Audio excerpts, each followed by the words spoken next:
আলাইকুম রহমতুল্লাহ।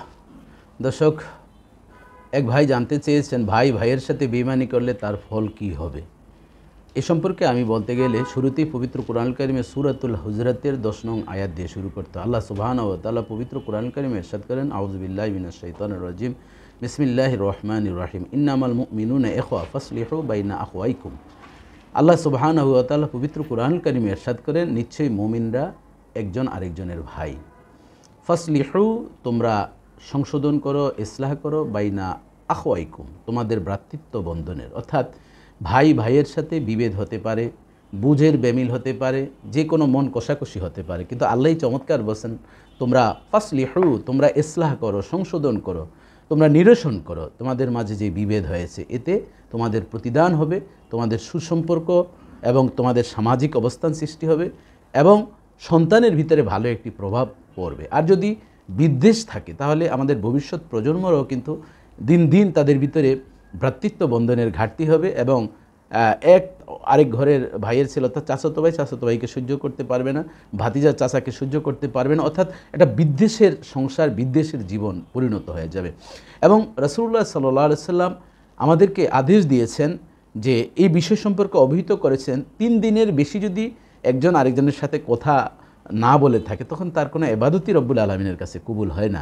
এ সম্পর্কে আমরা হাদিসে দেখতে পাই, রাসূলুল্লাহ সাল্লাল্লাহু আলাইহি ওয়াসাল্লাম ইরশাদ করেন, লা ইউহিল্লুল মুসলিমা আইয়াহজারা আখাহু ফাওকা সালাস, যে কোনো মুসলমানদের বৈধ হবে না যে 3 দিনের বেশি কথা বন্ধ রাখা।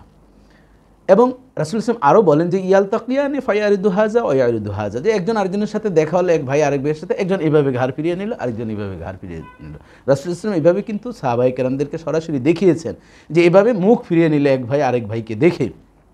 কিন্তু আল্লাহ রাসূল সর্বশেষ বলেন, অখাইরুহুম আল্লাযী ইয়াবদাউ বিসসালাম, তোমাদের মধ্যে সবচেয়ে উত্তম ওই ব্যক্তি যে ভাই ভাইদের ভিতরে এই বিদ্বেষ হলে যে আগে আগ বাড়িয়ে সালাম দিবে সেই হচ্ছে উত্তম। বুখারী শরীফের 6077 নম্বর হাদিসে এসেছে। তাহলে বোঝা যায় ভাই ভাইয়ের ভিতরে বিদ্বেষ হতে পারে, যে কোনো মন মালিন্য হতে পারে, যে আগে সালাম দিয়ে মীমাংসা করে নিবে সেই হচ্ছে উত্তম ব্যক্তি।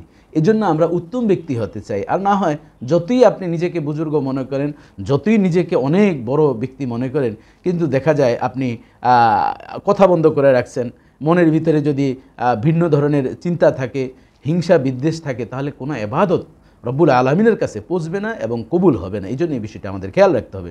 এবং রাসূলুল্লাহ সাল্লাল্লাহু আলাইহি ওয়াসাল্লাম আরেকটি হাদিসে বলছেন, তিরমিজি শরীফের 1927 নম্বর হাদিসে এসেছে, আল মুসলিম আখুল মুসলিম লা ইয়াজলিমু ওয়া লা ইয়াখযিলু ওয়া লা ইয়াহকিরু। রাসূল সাল্লাল্লাহু আলাইহি ওয়াসাল্লাম, এক মুসলমান আরেক মুসলমানের ভাই, সে জুলুম করবে না এবং একজন আরেকজনকে একা ফেলে দিবে না, অর্থাৎ সাইড করে রাখবে না, এবং ওয়াহকিরুহু, তুচ্ছ তাচ্ছিল্য করবে না। এক ভাই আরেক ভাইকে যদি তুচ্ছ তাচ্ছিল্য করি তাহলে কি হলো, সেও আমাকে তুচ্ছ তাচ্ছিল্য। আমরা অনেক সময় গল্পে এরকমভাবে শুনেছি, একজন আরেকজনের বদনাম বলতেছে, যে বাড়িতে গিয়েছে দাওয়াত খাওয়ার জন্য বা ইনভাইট করেছেন, তখন বলো উনি কেমন, কারণ ওইটা তো গরু, তো উনি গরুর জন্য খেয়ারটের নিয়ে আসলেন।